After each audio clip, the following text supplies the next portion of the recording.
I'm going to show you one of the toughest sections of the West Penn Railway's streetcar right-of-way that went from Connellsville through the town of Sitka and then on to Dunbar. It's a very deep private right-of-way. Now you can see the steep hill that it goes down.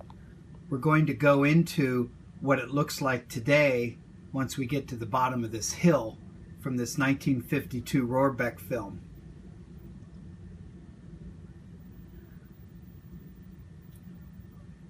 It crosses over the B&O trestle, and then it's going to make a connection where I'm going to show you next.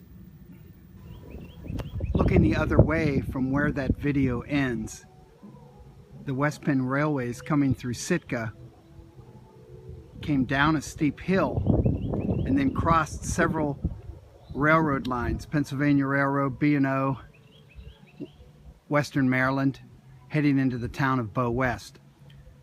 They recently cleaned out this whole area after being overgrown for years, and we're finally seeing the connection point coming across the railroad tracks for the West Penn Railways.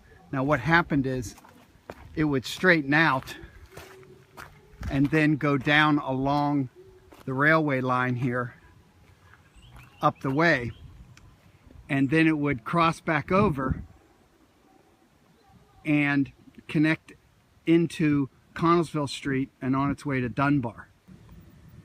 It then traveled parallel to the railway lines in the Bowest rail yards, making its way toward what was called Fayette Siding.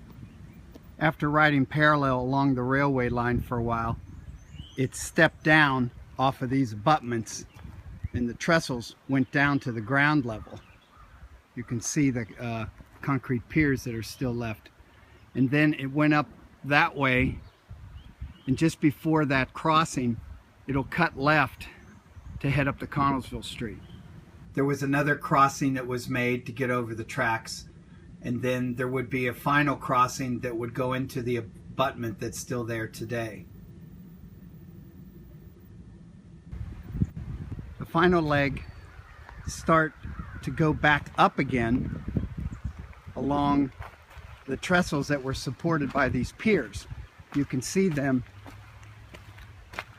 starting to go up in the air, and then it made a hard left turn. This final pier is actually turned perpendicular to allow it to make that turn and then head over here, and in the distance you can make out a pier that's still there. I'm going to try to zoom in on it, just beyond the sewage plant work.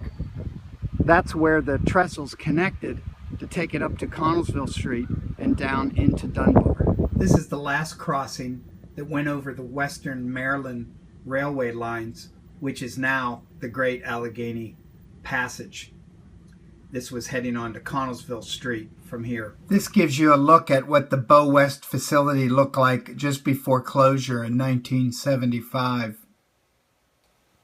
This is a drawing from 1931. You could see how many different lines came into the Bowest rail yard.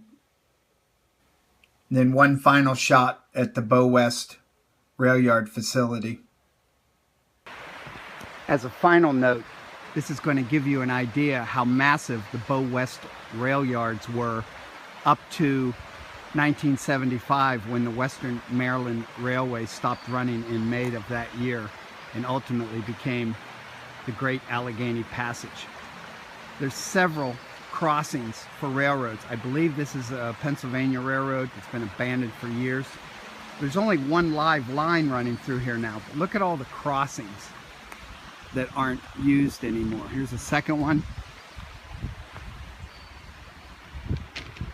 Here's the live line. They just completely replaced all the rails here, and that was part of this clean out. I don't know what the master plan is. And then here's a fourth crossing that's not being used. There were buildings and repair shops and maybe even a station here at Bowest. Now there's essentially nothing, but they've just cleaned this out recently, and it's amazing how wide open it is right now. It looks exactly like it did 40 years ago.